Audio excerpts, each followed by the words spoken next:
Let's start the today's session. Today we are going to discuss about query optimization, uh, query optimization techniques. Okay, the methods for query optimization. We have discussed about query optimization in the previous sessions.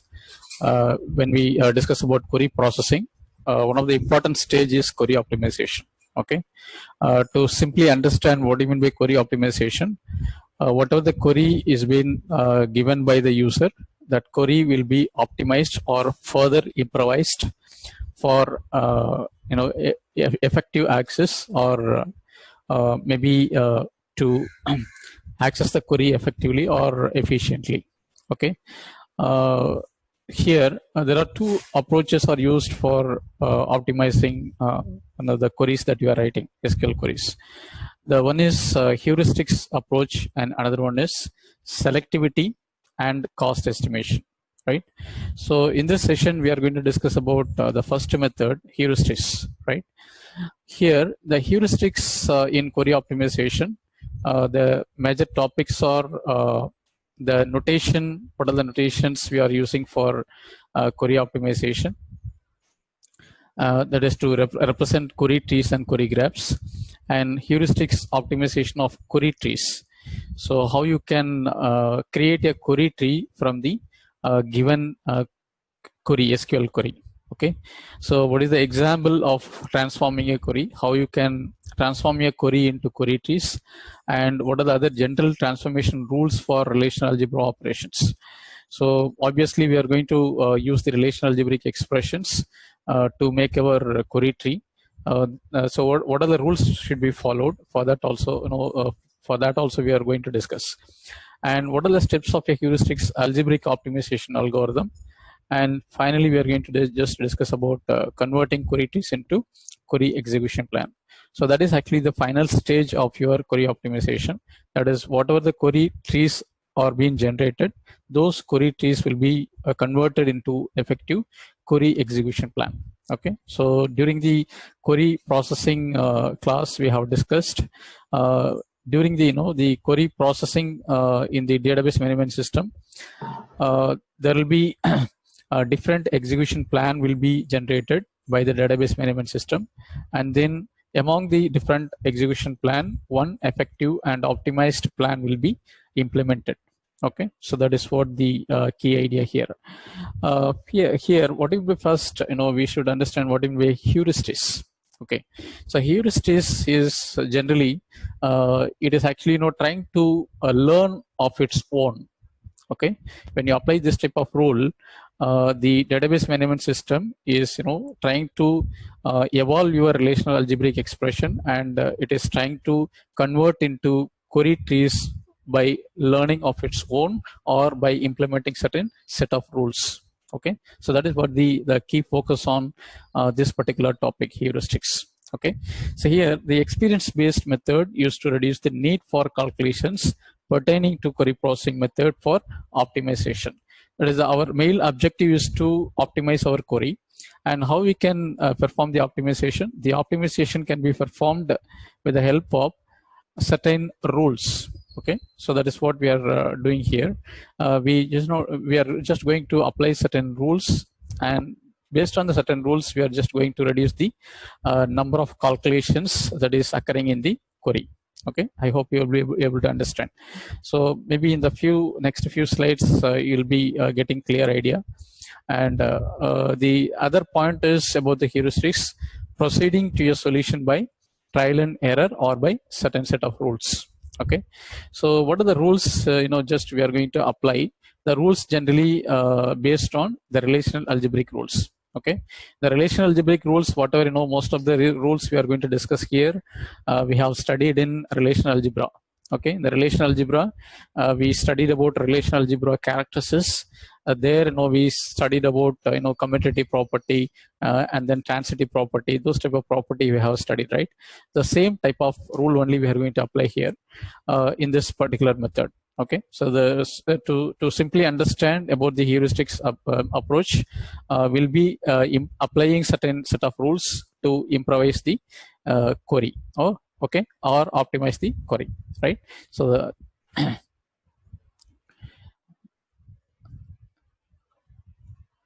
the next thing is using heuristics in query optimization.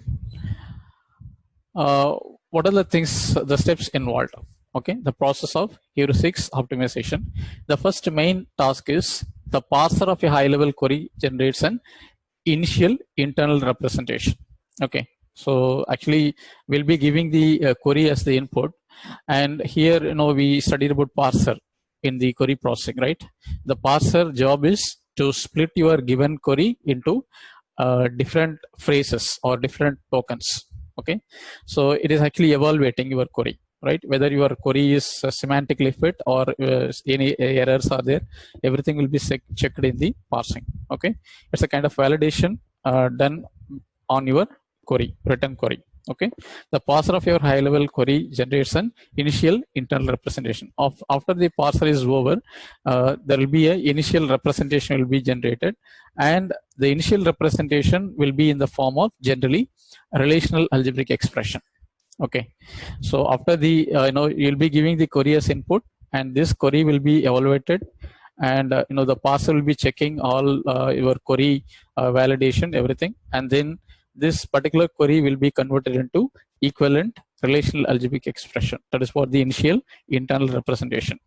And on the particular the internal relational algebraic expression, we are just applying the heuristics rules to optimize the internal representation. Okay, so first initial internal representation will be created. This internal representation will be in the form of relational algebraic expression, and this relational algebraic expression will be used with the help of, or will be optimized with the help of heuristics rules. Okay, the next point.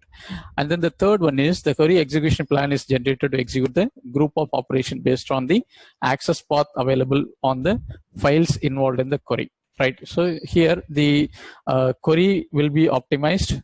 Then the optimized query, that is whatever the query is optimized, or the selected particular execution plan will be applied on the group of operation. That is whatever there in the query, that particular query group of operations will be applied by the particular query. Okay, so where you are going to apply the this particular plan, so based on the whatever the database you are going to access. Okay, so suppose if you access any particular database access, actually the database only we are representing, or we are just given in the name of files. Okay, we already discussed in the file concepts, your databases will be implemented physically in the form of files. Okay, so here the final stage is the query execution plan will be applied on the databases or in the form of files. Okay, so whatever the query is implemented, those query will be applied on this type of files, right? So this is what three main process will be using in the query optimization. Just I'll summarize once again. So first, initially you will be getting your query, the normal SQL query. Those SQL query will be evaluated and checked, validated by the parsing process, and after the parsing, the high level query will be converted into your relational algebraic expression format. That will be your internal representation, and this relational algebraic format will be applied based on certain relational algebraic rules or some heuristics rules. Based on the heuristics rules, your relational algebraic expression will be optimized. Okay, so this optimized relational algebraic expression will be further converted into query tree and then query graph, and among the optimization, different optimization plan or strategies, a specific and effective optimization plan will be selected.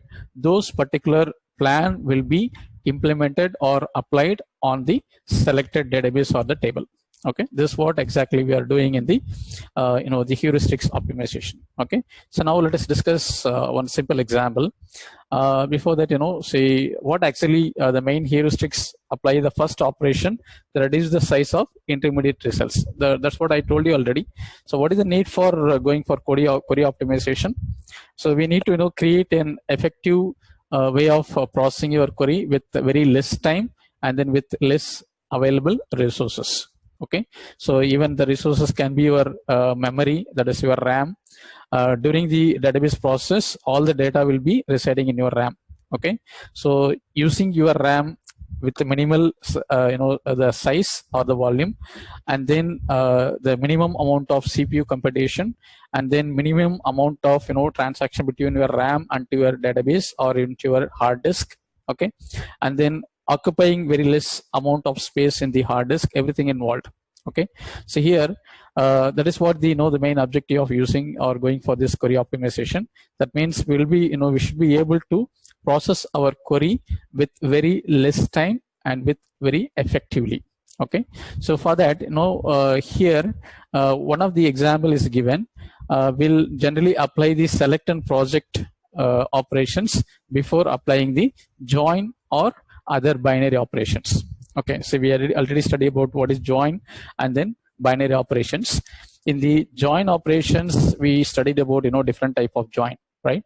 So generally the join will be maybe you can just simply understand it is a it is a Cartesian product followed by select. Okay, so that's what we studied, right? So join operation is the Cartesian product followed by the select operation.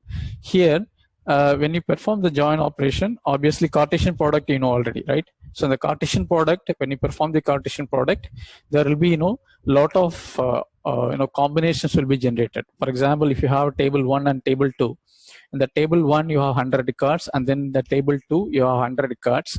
If you perform the join operation, if you perform the Cartesian product, and how much computation or how much time it will take for entire processing. Okay, so instead of that, what we'll do, we'll just initially apply the select and project operation.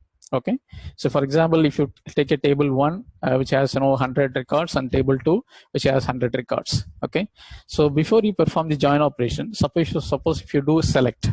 Okay, so based on your query, from the table 1 among the 100 records, suppose if it selects only 10 records.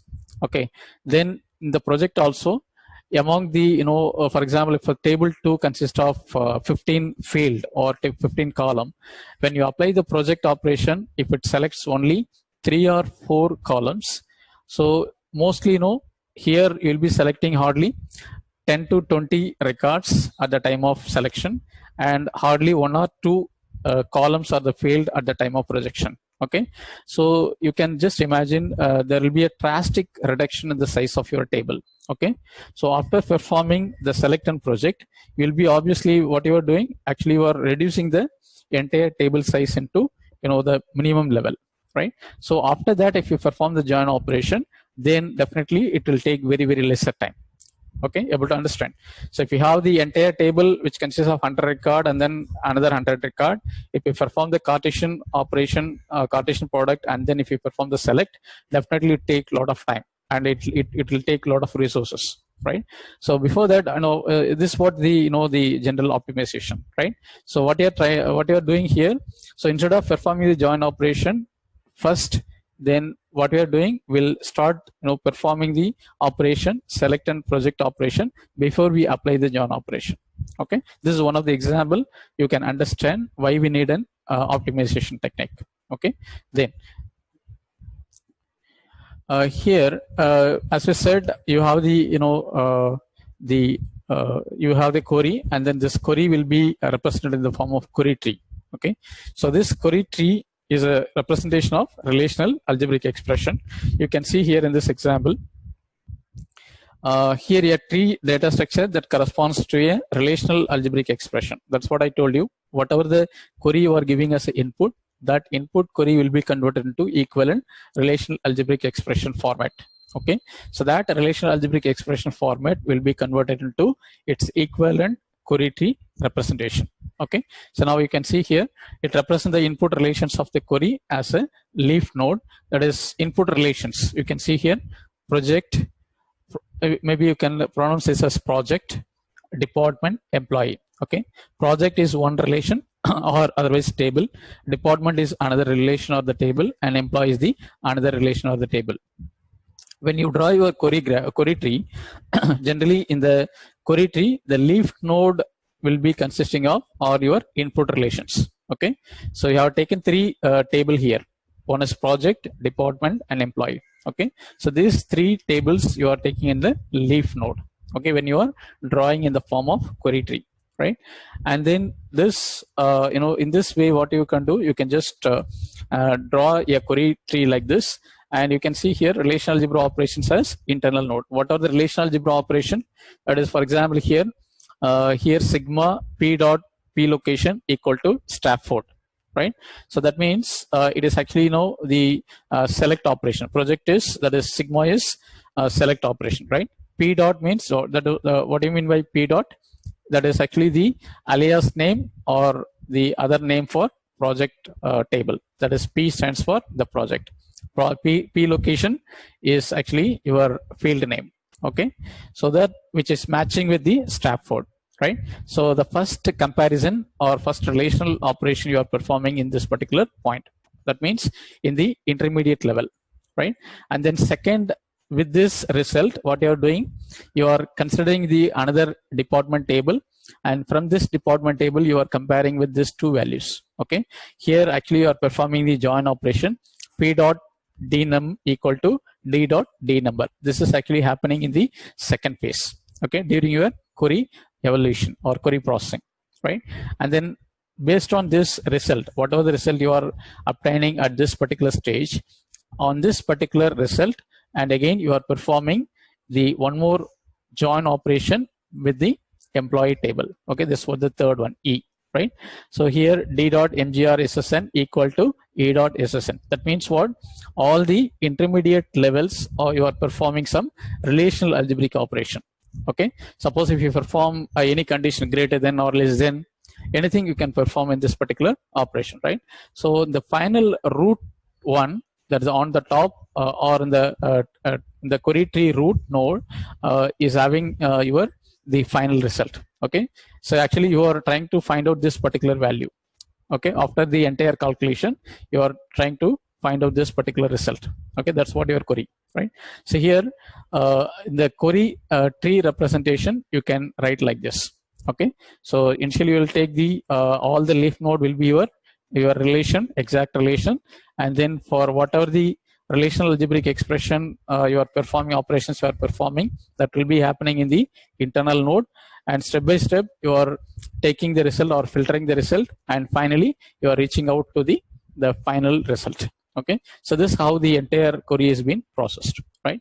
So here an execution of the query tree consists of executing an internal node operation whenever its operands are available, and then replacing that internal node by the relation that results from executing the operation. That means what? Whatever the result you are getting at this particular first stage, first internal node, you are taking this particular result and then you are applying on the second stage. For example, the project table is consisting of 100 records. Okay, so in the 100 records, after performing this particular condition, that means Stafford, you will be getting hardly 10 records. For example, you are getting 10 records. Okay, so during this particular process, during this comparison in the second level, only the 10 records will be considered, not the entire record, that is not the entire table. Okay, only the 10 records will be considered for the second comparison, not the entire 100 records of your project table. Okay, then after filtering this second level, suppose if you are getting only 5 records, okay, after comparison, only this 5 records will be compared with the employee table.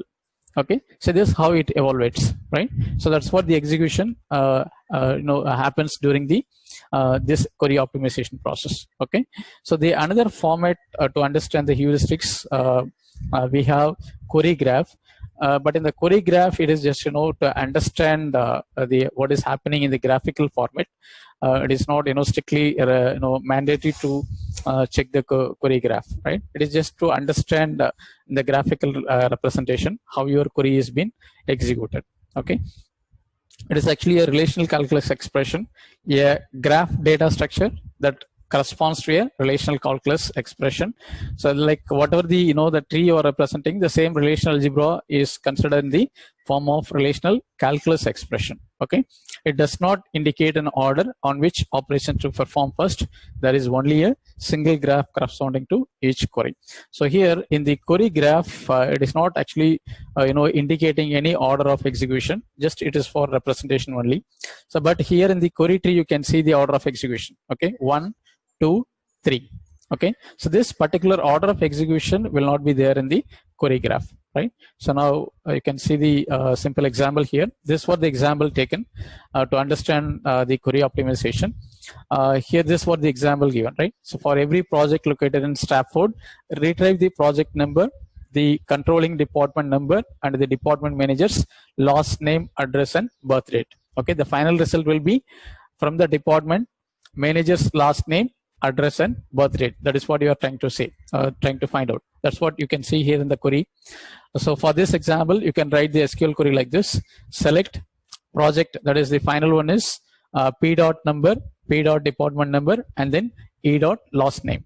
Okay, then e dot address and e dot birth date, right? So you are going to retrieve the project number, the controlling department number, and the department manager's last name, address, and birth date. So birth date, address, last name, department number, and then project number. Okay, so all this field you are going to get the project number from the project table, and then department number is also from the project table, and then last name from the employee table, address from the employee table, and birth date from the employee table. Okay, so what are the the tables you are using here? From project as P, department as D, and employee as E, right? So this is what we are using this the simple notation PDE. This we call as alias name, right?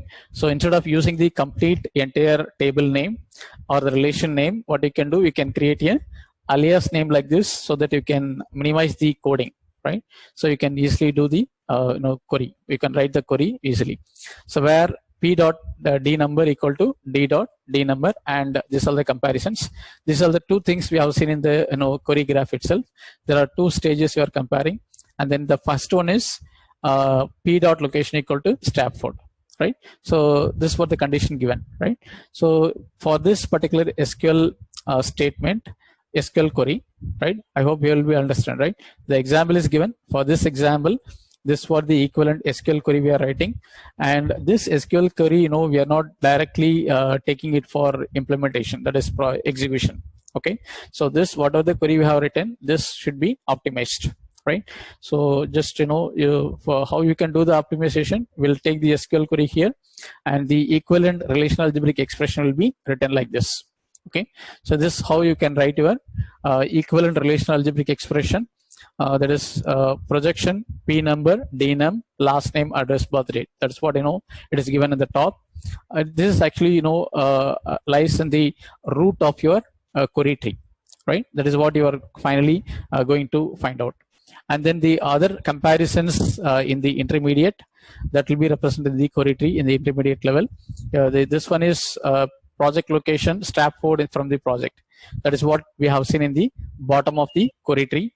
And then second one, from the department table, we are comparing department number equal to department number, and then again you are performing the join operation, right? So this manager SSN equal to SSN from the employee. That is what we done in the second level.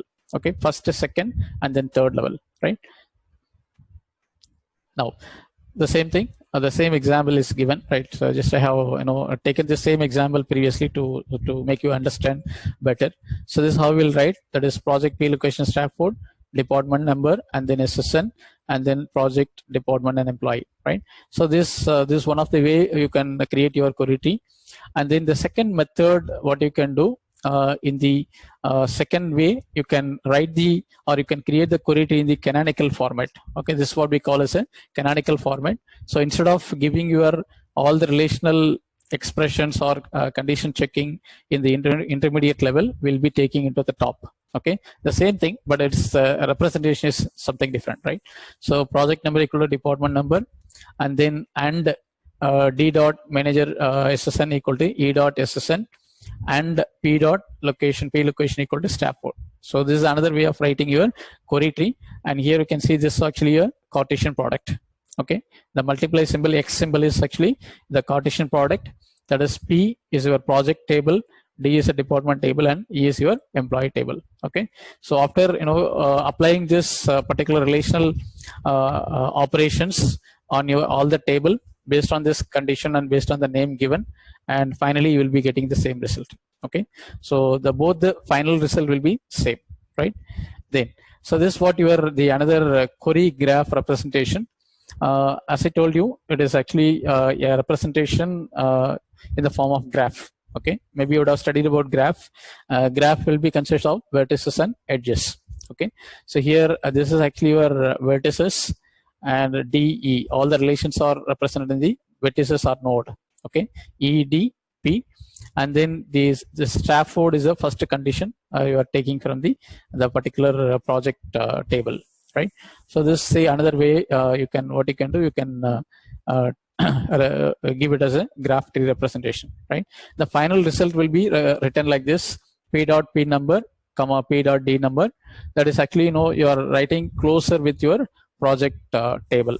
Okay, and then here also in the employee table, E dot last name, E dot address, and E dot birth date from the closely related with your employee table. Okay, so after comparison, that's you are finding the final result like this. Okay, this is another way of representing your given query graph. Okay, so this is another example. Just will rush up quickly. So this is another example. The scenario is given. Example is given. Like you are going to select the last name from the employee, works on, and project. There are 3 tables are there where condition is given. Okay. So for that query, you will be writing here query tree in the both the format. The first one is canonical format, and another one is in the expanded format. Okay. So there are no different ways you can write your query. Right, the query tree can be written in a different manner. It is not only one query tree you can write for a particular query.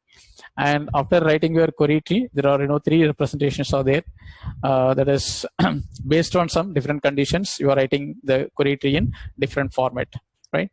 And then all the query trees are giving you the same result, but the computation as well as the optimizations are done somewhat.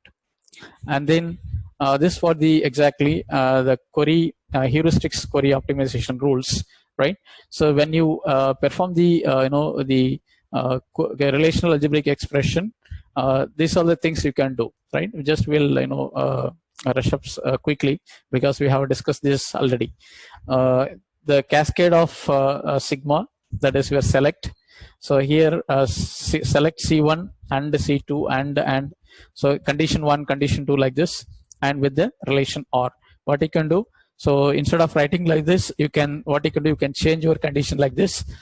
Which particular condition you are directly applying to the relation R, and then based on the result you are applying the second condition, based on the other condition you are applying the second condition. Okay, so there is a difference in execution this particular this particular conditions, right? So if you write the condition with and if you write the condition with this particular method, there is a difference in the execution. Okay, so then second one is the commutative of sigma. So just we are trying to apply the certain rules, and we are trying to optimize your query processing or query the entire execution. And then sigma C1 sigma C2, or suppose if the sigma, the condition is commutative. Suppose if you are performing the operations very little bit less, then what you can do, first you can apply the condition C1 instead of applying the condition C2, or otherwise vice versa you can change. Okay, which one is taking very less number of comparison or very less number of operations with your table, you can do this, right?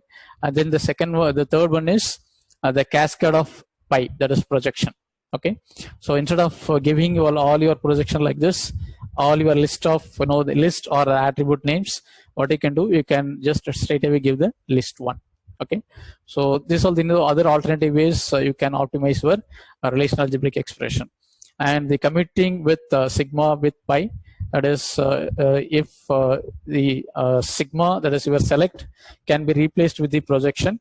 If it is give you better solution or better optimization, then what you can do, you can replace. Okay, so here A1, A2, A1, this are all the attributes and sigma condition. So instead of performing like this, what you can do, you can replace, that is you can commute these two properties, that is two operations, sigma C and then pi, then A1, A2, A1, that is number of attributes.